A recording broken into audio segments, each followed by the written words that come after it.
Welcome to this video on electromagnetic propagation, a critical aspect of electromagnetic theory that explains how waves travel through various media. In our previous videos, we explored the basics of electromagnetic radiation and the fundamental principles underlying wave behavior. Now, we'll delve deeper into how these waves propagate through different materials. To fully understand electromagnetic propagation, we must go beyond Maxwell's equations and look at the supplementary constitutive equations. These equations play a vital role in linking the electric and magnetic fields to the properties of the medium through which they travel. Specifically, they incorporate the effects of material properties like conductivity, permittivity, and permeability, which significantly influence how electromagnetic waves move through different substances. In this video, we'll explore how these material properties affect wave propagation, including how they determine the speed, attenuation, and reflection of waves. We'll break down each constitutive equation and discuss how conductivity affects the loss of wave energy, how permittivity influences the electric field's response, and how permeability impacts the magnetic field's behavior. By the end of this session, you'll have a clearer understanding of how electromagnetic waves interact with materials and how these interactions are governed by the constitutive equations. This knowledge is essential for anyone working in fields like material science, telecommunications, and electromagnetic compatibility. So, let's begin our exploration of electromagnetic propagation and the critical role played by material properties. This slide serves as an introduction to the interaction of electromagnetic waves with different material mediums, emphasizing the critical role these materials play in influencing wave behavior. The slide lays the groundwork for understanding how electromagnetic waves respond when encountering various materials such as conductors, dielectrics, and biological tissues. As electromagnetic waves propagate through these mediums, their speed, direction, and intensity are altered based on the material's properties, including permittivity, permeability, and conductivity. These properties govern the wave's reflection, refraction, and transmission.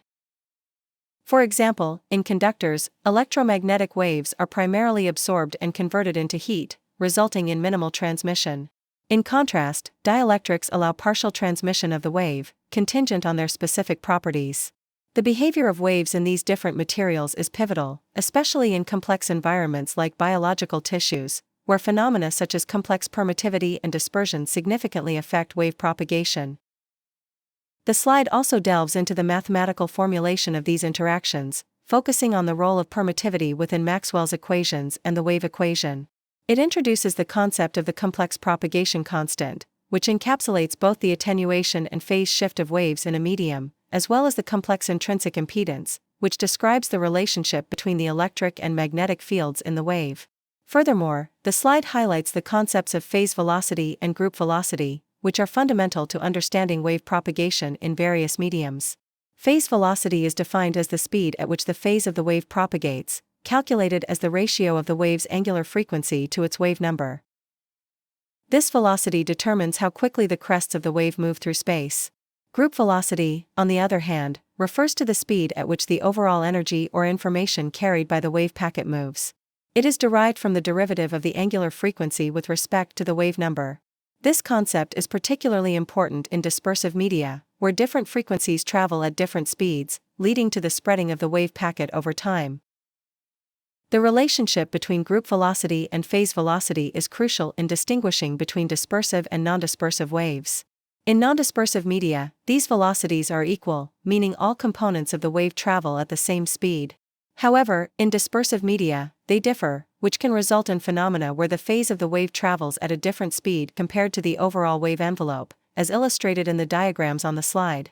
This slide serves as a detailed introduction to the concept of complex permittivity, which is essential for understanding how electromagnetic waves interact with various materials. The core idea behind complex permittivity is to describe a material's ability to both store and dissipate energy when subjected to an electromagnetic field. This is represented by the complex permittivity epsilon r omega, which has two components. The real part corresponds to the material's capacity to store energy through polarization, while the imaginary part accounts for the energy lost as heat within the material. Together, these components encapsulate the material's overall electromagnetic behavior.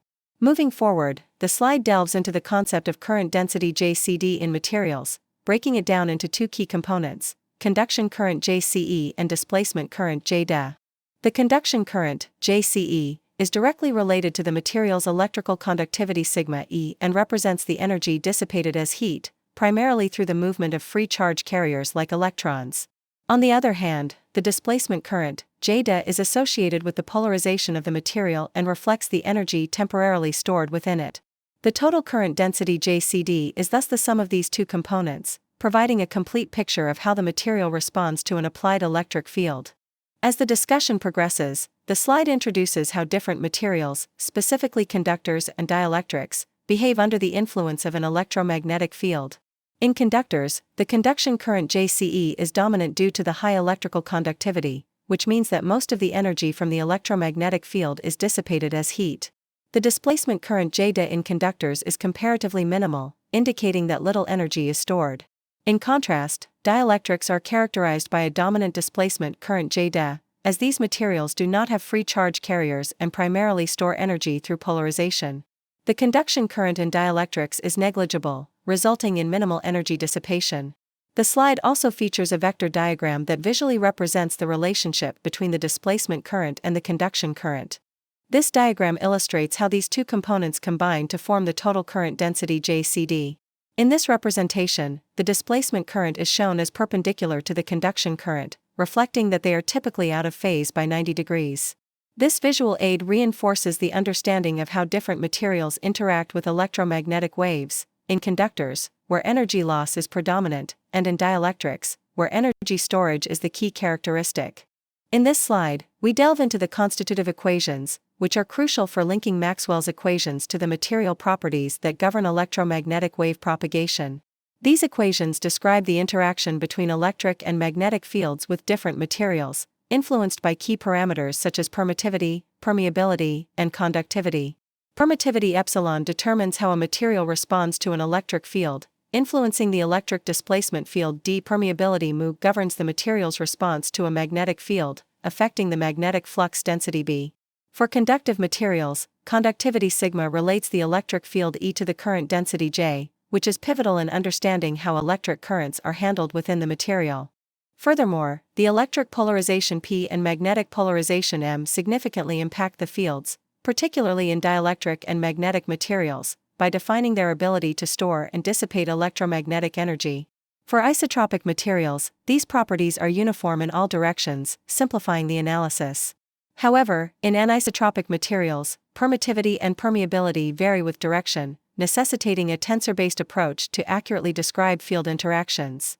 Heterogeneous materials exhibit spatially varying properties, requiring more detailed analysis to account for compositional changes across different regions.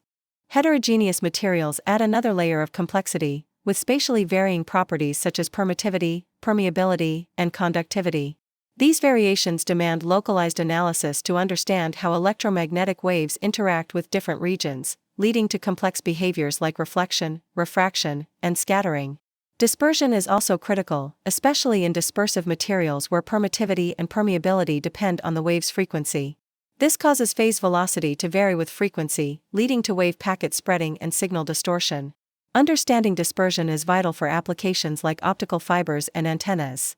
Electromagnetic wave behavior in both dispersive and heterogeneous materials is characterized by the intricate interaction between the material properties and the wave's frequency and spatial variation. This understanding is crucial for accurately predicting wave propagation and optimizing device performance. On the slide, we've provided all the relevant formulations for conductors and dielectrics, along with schematic representations of isotropic, anisotropic, homogeneous, and heterogeneous materials. These visuals and equations are essential for grasping how electromagnetic waves interact across different material types. In this slide, we delve into the interaction of electromagnetic waves with material boundaries, focusing specifically on conductive surfaces. We will examine two scenarios: normal incidence and oblique incidence of waves on a conductor. The slide presents the relevant equations for the incident and reflected fields by applying boundary conditions for both normal and oblique incidences. Additionally, the total field, which results from the combination of the incident and reflected waves, is also shown in formulaic form.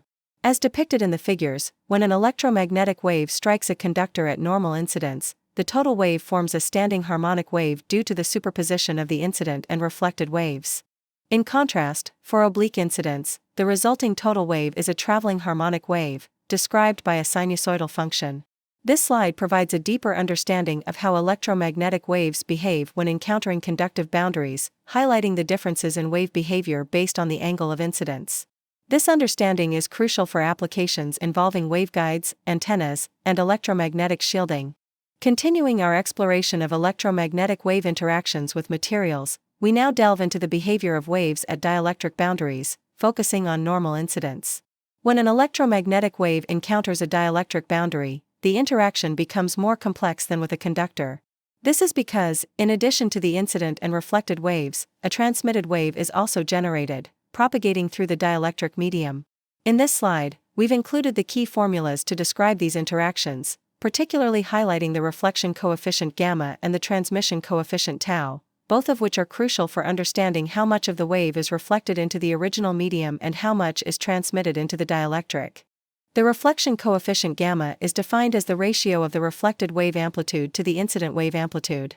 It depends on the impedance mismatch between the two media, which dictates how much of the incident energy is reflected. Similarly, the transmission coefficient tau is defined as the ratio of the transmitted wave amplitude to the incident wave amplitude. These coefficients are governed by the boundary conditions derived from Maxwell's equations, ensuring the continuity of the tangential components of the electric and magnetic fields across the boundary. To further deepen our understanding, the slide also explores the case of a wave interacting with a dielectric slab. Here, we've calculated the total electromagnetic fields in 3 regions: before the wave reaches the dielectric boundary, within the dielectric slab, and after the wave exits the slab. The formulas for these fields incorporate the reflection coefficient gamma and the transmission coefficient tau at each boundary of the dielectric slab, providing a complete picture of how the wave propagates through the material. Continuing our discussion on the interaction of electromagnetic waves with materials, this slide provides a summary of the schematic representation of oblique wave incidence on a dielectric boundary. The key objective here is to highlight the concept of total internal reflection, which occurs at a specific angle, as governed by Snell's law, shown on the slide. This angle, known as the critical angle, is significant because it allows for the complete transmission of the wave through the dielectric, leading to the phenomenon of waveguiding. In the slide, we have illustrated a dielectric slab, demonstrating how a wave can be fully guided within it, effectively propagating through the material without escaping. This concept is crucial in the design of waveguides, which are used in a variety of applications, from optical fibers to microwave transmission lines. Additionally, the slide briefly touches on other wave material interaction behaviors such as refraction, diffraction, absorption, and scattering. A simple schematic is provided to visualize these interactions, offering a broader perspective on how electromagnetic waves behave when they encounter different types of materials. Given that the focus of our discussion is on wave propagation in biological tissues, particularly the brain, we will delve deeper into these topics in the following slides. Specifically, we will focus on how waves interact with biological tissues by examining the complex permittivity of these materials. This will provide critical insights into how electromagnetic waves propagate through and interact with biological matter, which is essential for applications like medical imaging and therapeutic technologies. To delve into the interaction of electromagnetic waves with biological tissues, we must first examine dielectrics with complex permittivity and dispersive properties. Complex permittivity, denoted as epsilon star, is a crucial constitutive parameter that defines how a medium interacts with an external electric field. It comprises a real part epsilon prime, which represents the energy stored within the material, and an imaginary part epsilon second, known as the loss factor, which quantifies the energy dissipated as heat. The permittivity of a material is typically expressed relative to the permittivity of free space epsilon 0, resulting in the relative permittivity epsilon r equals epsilon prime over epsilon 0. The loss tangent, defined as tan delta equals epsilon second over epsilon prime, indicates the efficiency of the material in storing versus dissipating electromagnetic energy. A higher loss tangent suggests a material is more lossy, which is critical in applications where energy dissipation is either desirable, as in heating, or to be minimized, as in insulating materials. The dielectric response of a material is not instantaneous and varies with frequency, a phenomenon known as dielectric dispersion. Dispersion leads to a frequency-dependent permittivity, where the phase velocity and group velocity of waves differ, especially in dispersive materials. This relationship is governed by the propagation phase constant and angular frequency, with the group velocity v_g and phase velocity v_p determined by how the medium's constitutive parameters change with frequency. A higher loss tangent suggests a material is more lossy, which is critical in applications where energy dissipation is either desirable, as in heating, or to be minimized, as in insulating materials. The dielectric response of a material is not instantaneous and varies with frequency, a phenomenon known as dielectric dispersion. Dispersion leads to a frequency-dependent permittivity, where the phase velocity and group velocity of waves differ, especially in dispersive materials. This relationship is governed by the propagation phase constant and angular frequency, with the group velocity v_g and phase velocity v_p determined by how the medium's constitutive parameters change with frequency. A higher loss tangent suggests a material is more lossy, which is critical in applications where energy dissipation is either desirable, as in heating, or to be minimized, as in insulating materials. The dielectric response of a material is not instantaneous and varies with frequency, a phenomenon known as dielectric dispersion. Dispersion leads to a frequency-dependent permittivity, where the phase velocity and group velocity of waves differ, especially in dispersive materials. This relationship is governed by the propagation phase constant and angular frequency, with the group velocity v_g and phase velocity v_p determined by how the medium's constitutive parameters change with frequency. The slide features 3 illustrative images to enhance understanding. The first image on the left shows a cross-sectional view of the human brain, highlighting various layers and tissue types, such as the scalp, skull, cerebrospinal fluid, CSF, gray matter, GM, and white matter, WM. Each of these components has distinct dielectric properties that affect the overall electromagnetic wave propagation within the brain. For example, gray matter, rich in cell bodies, exhibits different dielectric behavior compared to white matter, which is composed largely of myelinated axons. This heterogeneity leads to complex permittivity profiles that vary with frequency, necessitating the application of the Kramers-Kronig relations for accurate modeling. The second image, centered on the slide, provides a detailed anatomical view of the layers surrounding the brain, including the scalp, diploid bone, dura mater, arachnoid mater, and pia mater. This image emphasizes the multi-layered nature of biological tissues, where each layer contributes differently to the overall dielectric response. The presence of these layers with varying thicknesses and compositions leads to a highly complex interaction with electromagnetic fields, significantly influencing the wave's reflection, refraction, and absorption within the tissue. Understanding these interactions is crucial, especially in medical applications like electromagnetic imaging or therapeutic treatments where precise knowledge of tissue dielectric properties is essential. The third image on the right introduces a conceptual model of wave propagation through layered media, which can be applied to the study of biological tissues. This model illustrates how an electromagnetic wave interacts with different layers, experiencing gain, loss, and phase shifts as it traverses through each layer. The dielectric properties of the tissue layers determine the extent of these effects, which can be analyzed using the Kramers-Kronig relations to predict the material's response over a range of frequencies.